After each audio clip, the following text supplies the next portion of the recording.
They say plants like music. Yeah, no, like really, they respond to the vibrations of it, which means that this playlist you're listening to, the plants are too. You know what else plants like? Organic soil from Miracle Grow. It's made with all the best stuff like wood fiber and compost. Plus, it's OMRI certified organic, which officially means it's made with superior ingredients. And when you give your plants the stuff that makes them happy, they won't judge you on your iffy playlist. Hear that, plants? So go ahead and give them Miracle Grow.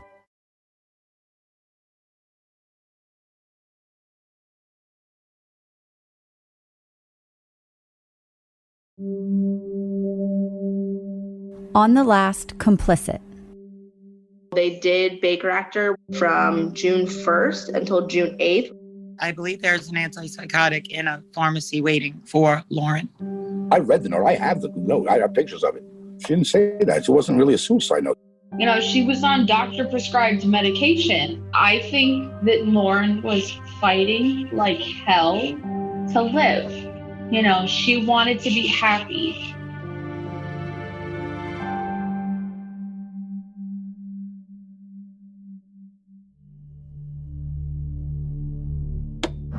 Friends and family are still searching for this missing Cape Coral woman. It's now been 3 months since she was last seen. Today, family and friends hit the streets for a bike ride to keep Lauren's name out there. Motorcycles, shirts, and tears to help find Cape Coral's missing mom, Lauren Dumolo. Where is Lauren Dumolo? I'm Hillary Wadsworth. And I'm Caitlin Boddy. And you're listening to Complicit.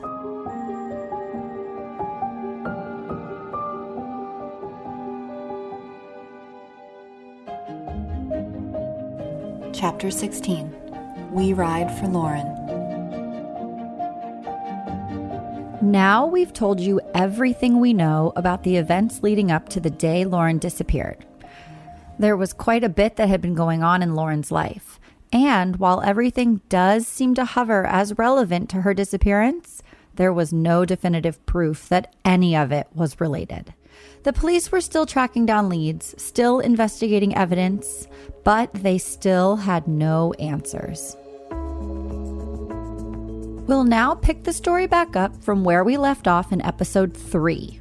To recap where we left off a bit, Gabby had just given his second news interview, and in it, he told the reporter that he believed Lauren had been out searching for a new apartment.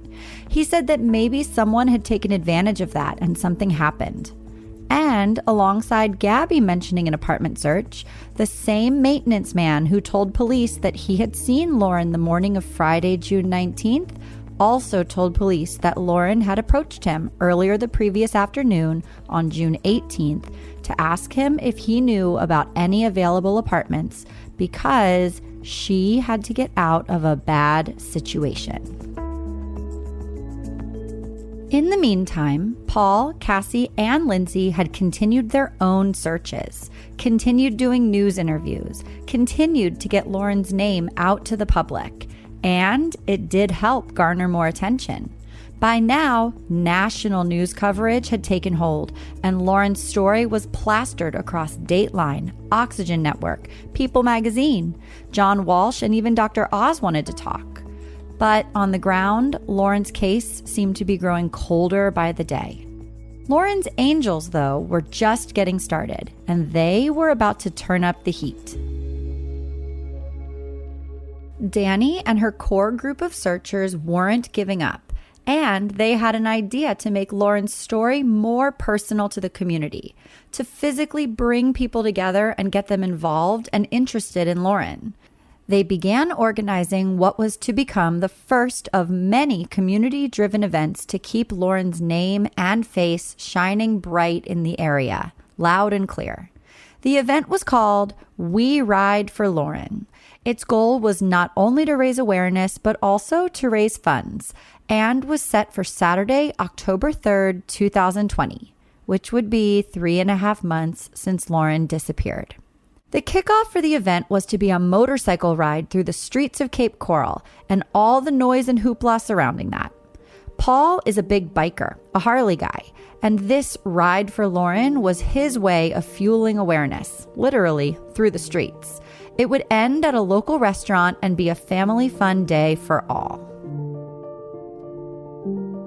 We were going to have silent auctions. We had music, dunk tank, face painting, bounce house, a photo picture booth, just a lot of things. So it would be family oriented, and it was to keep the community involved and raise some money. Danny reached out to me and we jumped all over it. I love giving back to the community. I know my partners do as well. We do Thanksgiving giveaways and we give away meals to families that are in need. So, anytime there's a disaster in Florida, we always jump in to try to just help out as much as we can. So when it came to this, it was like, all right, let's rock. That's Jason. He's the owner of Big Ten Tavern, where the main event was to be held. Jason and his team went to work helping to plan and support the event. Everyone was in planning mode, excited, eager, a new bout of energy ignited within them, a new approach to finding Lauren. But right in the midst of the event planning, the family was hit with another unforeseen situation. On the evening of September 14th, 2020, Lauren's mom, Anne, was admitted to the hospital under dire circumstances. You may be wondering, what does this have to do with Lauren? Well, as you will learn through this episode, maybe quite a bit. Anne had been found incoherent on the floor of her bathroom. Aunt Sue described what happened. Jeffrey went to go get ready for work, but he couldn't because his mom was in the bathroom. There's 2 bathrooms. There's the bathroom, and that's part of the master bedroom. And then there is the common bathroom. My sister was in the common bathroom.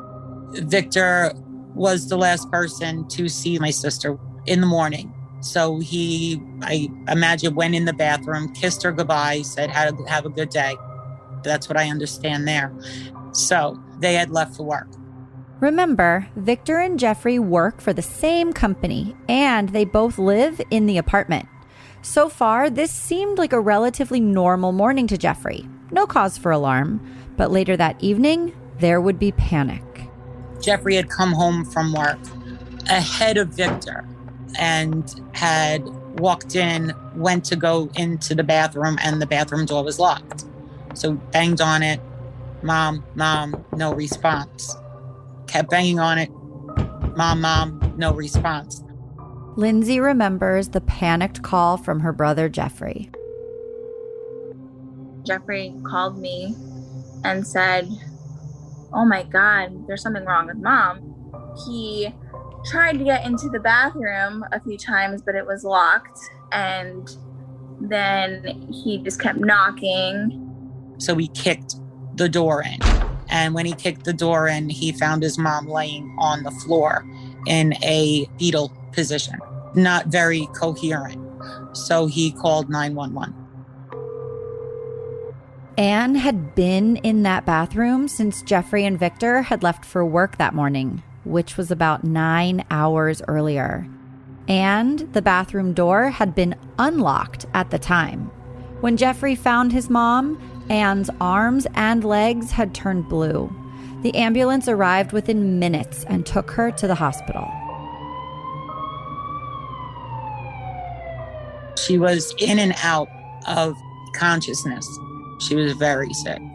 And they determined that she had a urinary tract infection that had gone septic. She was moved into ICU immediately. I had gone to see her, and she was more conscious, but she was living in the past.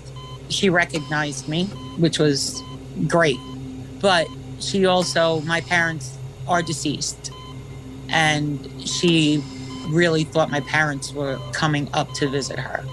She recognized Jeffrey. She knew she was in the hospital. She doesn't remember being in the bathroom. Jeffrey, who was understandably shaken from what had happened, also stayed by his mom's side and was trying to get her to recall what had happened that day. In doing so, Anne said something that surprised Jeffrey, made his ears perk up. Jeffrey was talking to his mom, talking about the day that she had passed out on the floor. And she had said that she was okay, that she was with Lauren. And he had said, how could you be with Lauren? He goes, you know Lauren's missing, Mom. And she said, yes, I know, I was with Lauren. And he said, but how could you be with Lauren? And he said, do you know where Lauren is? Do you know what happened? And she said, Michael. And he said, who's Michael? Like, who's Michael, Mom? Jeffrey didn't know if this was the illness, the living in the past confusion, or the truth. He tried to press her for more information. But my sister was, again, she was in and out of being coherent and making sense.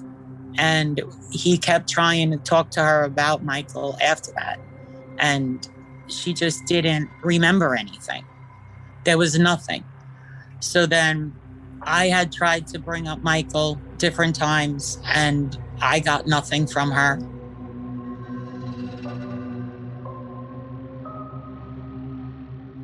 Jeffrey and Aunt Sue asked everyone who they thought Michael could be. They looked through Lauren's friends on Facebook, checked in with her friends, but one named Michael rang a bell. Paul had been talking to a lot of people behind the scenes, people who would talk to him, but not talk to law enforcement. Nobody knows who this guy Mike is, right? Actually, I have an idea who Michael might be now. I do have an idea who Michael is. Anne was being monitored in the hospital, and though the infection had cleared, her prognosis was not looking good. She was becoming more agitated and had to be given medicine to calm down. I had heard from a nurse. She had gotten anxious a couple of times when Victor was there, and I didn't know why. Aunt Sue was then told that alcohol consumption was a contributing factor to Anne ending up in her current situation. My sister didn't leave her apartment. Alcohol was brought to her. And at this point, she was so sick, and a lot of it had to do with alcohol.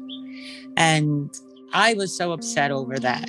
And I was blaming Victor for giving her and putting her in this position, not watching her.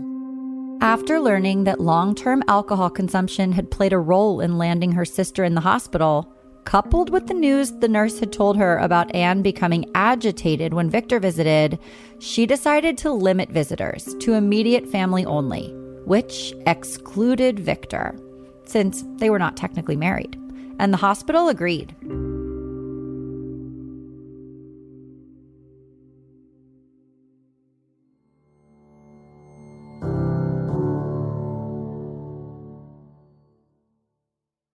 They say plants like music. Yeah, no, really, they respond to the vibrations of it, which means that this playlist you're listening to, the plants are too. You know what else plants like? Organic soil from Miracle-Gro. It's made with all the best stuff like wood fiber and compost. Plus, it's OMRI certified organic, which officially means it's made with superior ingredients. And when you give your plants the stuff that makes them happy, they won't judge you on your iffy playlist. Hear that, plants? So go ahead and give them Miracle-Gro.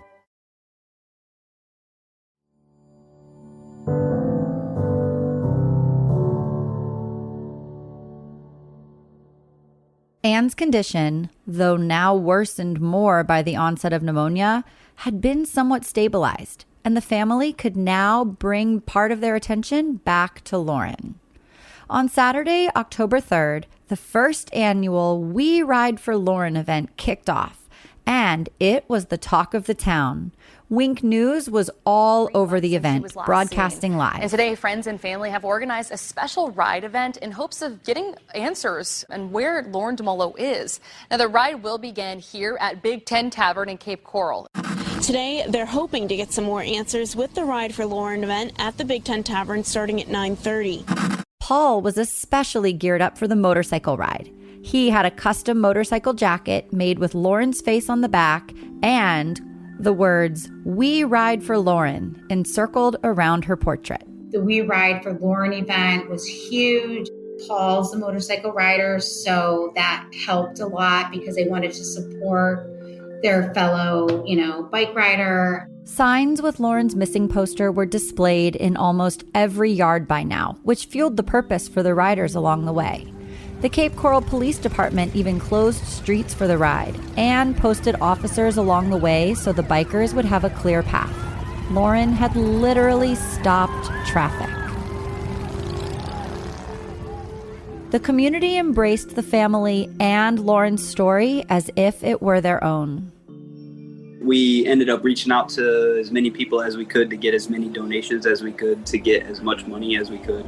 We cooked all the food for them. We did a ton of the different raffles and got them quite a bit more sponsorship to be able to get them cool stuff. We did a really nice video. We did it really for their family more than anything because, nice remembrance for her. You can find that video on our website at complicit-podcast.com if you're interested. There were probably a good couple hundred people. We raised about $6,000. It was really great. It was really positive. And then we had a nice vigil and played her song. The family spoke. It was very emotional. Lauren's song is I'm Coming Home by Skylar Grey. While the We Ride for Lauren event was in full swing, emotions high, hope in the air, Anne laid in her hospital bed, her health slowly worsening. Remember that visitor access was limited to immediate family only. But while the family was distracted at the event, someone took advantage. Somehow, someone got into Anne's room. Somehow, some way, somebody got in. A female got in, posed as Lindsay. I don't know how. The woman posed as Lindsay, went in, even said to the nurse that she was her daughter. So some woman was there with my sister on the day of the Ride for Lauren. By this point, Anne was very sick and incoherent most of the time, so Aunt Sue was never able to learn directly from her sister who the mysterious woman was, nor the intent for her visit. And the hospital staff couldn't recall much either. The thing is, at that hospital, there were two women that would sit there. And if those two women were busy doing something, you could just walk right past. And the nurses upstairs, if there was not a nurse sitting there, you could just walk right in. Paul was concerned. For him, this was too close to home. Again. I told Sue, you need to go to the detectives or whatever and get the video on who was in there. And she said, well, I called them. They said they have no video. I said, that's bullshit. There's video on every single floor. And they said they didn't know, nobody signed in, nothing. And they lied, the hospital lied. So I'm telling you, whoever is doing this knows a lot of people. Anne's health was in rapid decline, and she had started refusing to eat or take her oral medications. Because of this, she was slated to get a feeding tube put in that Monday, following the We Ride for Lauren event. Aunt Sue and Jeffrey were planning to be there for the procedure. But while they were en route to the hospital, a nurse called to tell them that Anne had developed a fever. So I said, can you do me a favor? I said, can you please run a COVID test on her? And yes, Anne tested positive. Since none of Anne's family nor the nurses on Anne's floor had tested positive for COVID, Aunt Sue suspected that the mystery woman who had entered her sister's room was, knowingly or not, the source. But of course, there was no way to know for sure. And without the hospital surveillance footage or the police opening an investigation, contact tracing was impossible. Anne was on a downward trajectory health-wise, but in the end, it was contracting COVID, her weak body unable to fight that virus, that ultimately caused her death on October 15th, 2020.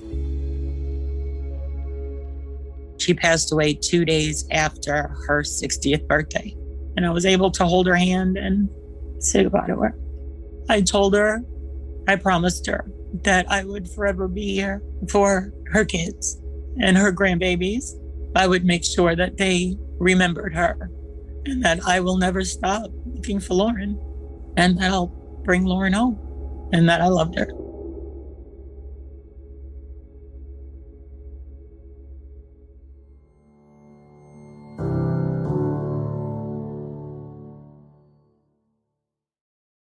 They They say plants like music. Yeah, no, like really, they respond to the vibrations of it, which means that this playlist you're listening to, the plants are too. You know what else plants like? Organic soil from Miracle-Gro. It's made with all the best stuff like wood fiber and compost. Plus, it's OMRI certified organic, which officially means it's made with superior ingredients. And when you give your plants the stuff that makes them happy, they won't judge you on your iffy playlist. Hear that, plants? So go ahead and give them Miracle-Gro.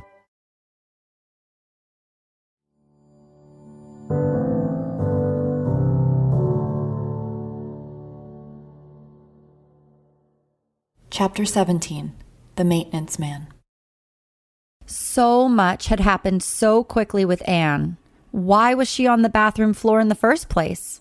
And did this have anything to do with Lauren? I called up to the Cape Coral Police Department and said, I think you need to go and see what the hell's going on because something's wrong here. Because when you guys talked to her not too long ago, she was nowhere near death. To the family's knowledge, Anne's death was not considered suspicious and was not being investigated as such. But Aunt Sue and Paul had been quietly investigating on their own since the beginning of Anne's ordeal, and pretty quickly they discovered that someone else had been in Anne and Victor's apartment the day she was found. Someone saw her unresponsive in the bathroom. Someone locked the bathroom door and didn't call for help. And that someone was the very same person who claimed to be the last person to see Lauren alive. The day that she went into the hospital, I called a few of my friends down in Florida. And I said, listen, tomorrow I want you to go to the house and see if either Jeffrey or Victor are there and find out what happened. So two of my friends went there. And the maintenance guy was walking in. Yes, we do know his name, but we are unable to share it at the moment, since he's still technically an anonymous source for the police. Paul's friends had bumped into the maintenance man as he was leaving Victor and Anne's apartment, and they stopped him to have a chat. He told them he was there to fix a leak in the ceiling. They asked him about Anne, if he had heard anything. He said, oh, I was here yesterday before she was taken to the hospital. We were like, you were here? Said, yeah, I was working in the house fixing a leak. As a matter of fact, I was in that room, and I didn't even know she was home. The maintenance man continued to relay what happened the previous day. So he says, yeah, I went and I had to go to the bathroom, so I used the bathroom. And when I opened the door, she was sitting on the toilet. He said her head was down, her hands were in her lap, and she was unresponsive. So I asked her if she was okay, didn't respond, thought she was praying, locked the bathroom door, and I left. According to Paul's friends, the maintenance man saw Anne in an unresponsive state and locked the door. Aunt Sue had gone to her sister's apartment while she was in the hospital and found a handwritten note that was left by this same maintenance man. I have his note that says he would be back to fix the ceiling. She told the rest of the family about the note. Matt called the apartment building's management company to find out more. I did call the company that owns the building and they asked them if there was a work order that day. They said no. I asked them, is that common practice for your maintenance men to go into apartments without a work order? They said absolutely not. So I don't know why he was in there. He shouldn't have been in the apartment. Aunt Sue followed up with the company in person. She wanted to talk to the maintenance man herself. After being gently excused from the office by the manager, she decided she'd have better luck driving around to the back of the building.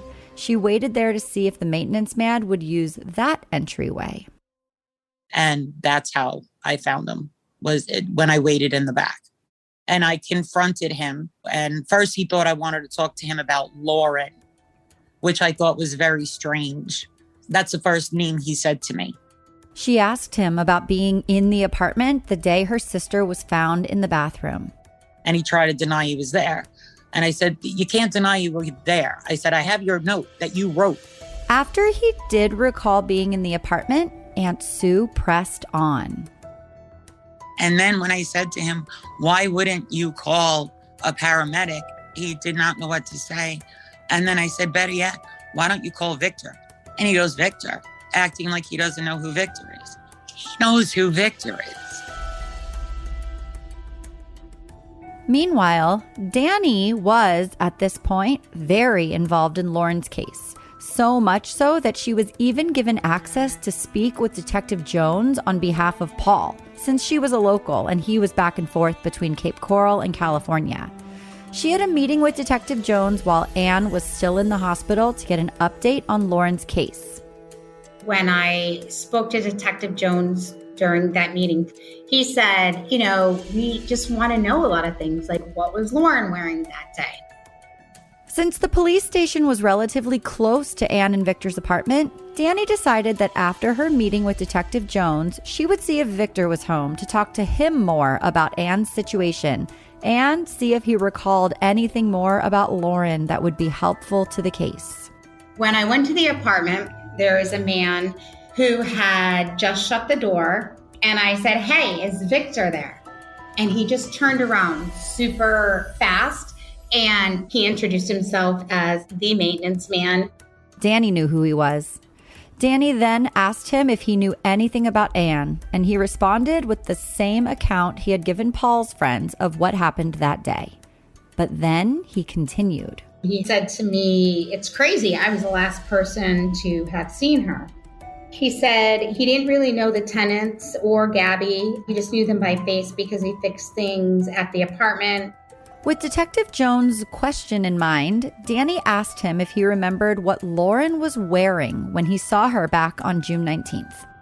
He then said she was wearing the same maroon shirt that was found in the park with a white bathing suit cover-up over it and was wearing shorts. He said that she had the same purse that was found in the park on her shoulder. He said he thought it was weird that Lauren was swimming in the morning because she typically swam in the afternoon. He knew Lauren because she swam at the pool and saw her. Danny passed along the information she learned to Detective Jones. Paul, Aunt Sue, Cassie, Lindsay, Matt, Danny, they couldn't get past the coincidence of the maintenance man being the last person to see Lauren and the person who saw Anne in the bathroom on her final day in her apartment.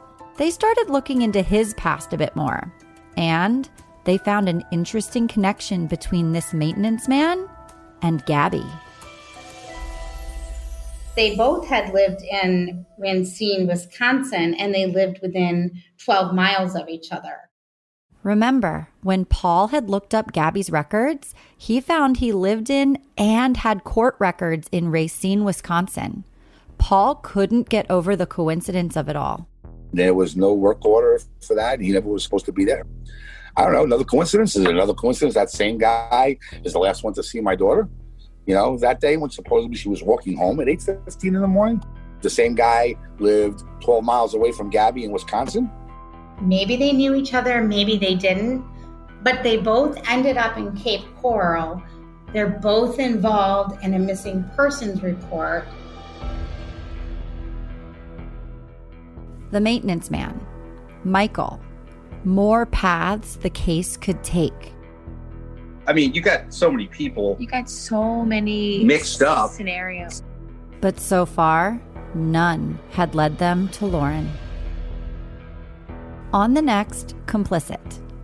An innocuous event suddenly seems suspect. I think everything's questionable. Everyone is questionable. Everyone is a suspect.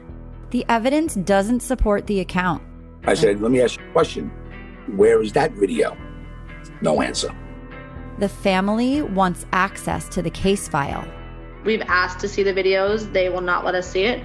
Their determination intensifies. Somebody out there does know something and will come forward, and we will find Lauren, and we will bring Lauren home. But where is Lauren Dumolo?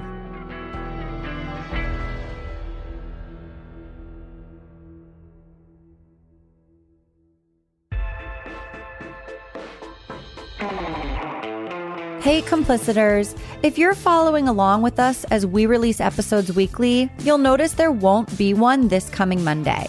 That's because we need a bit more time to follow some information related to Lauren's case and get our sources on record.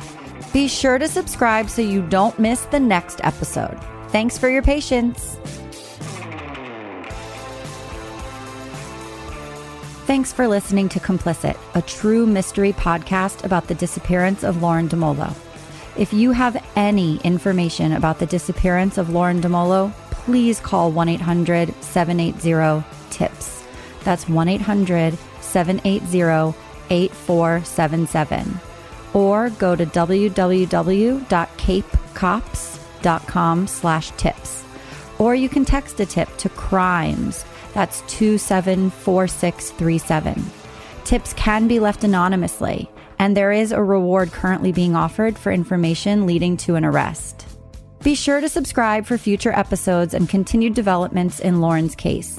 For additional information you won't hear and can't see on the podcast, visit our website at complicit-podcast.com.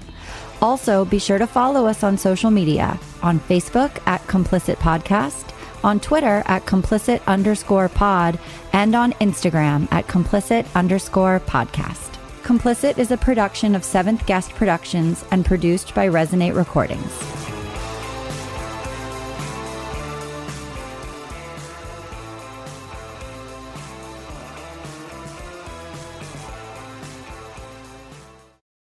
And now, here's another podcast we like, and you may as well. They say plants like music. Yeah, no, like really, they respond to the vibrations of it, which means that this playlist you're listening to, the plants are too. You know what else plants like? Organic soil from Miracle-Gro. It's made with all the best stuff like wood fiber and compost. Plus, it's OMRI certified organic, which officially means it's made with superior ingredients. And when you give your plants the stuff that makes them happy, they won't judge you on your iffy playlist. Hear that, plants? So go ahead and give them Miracle-Gro.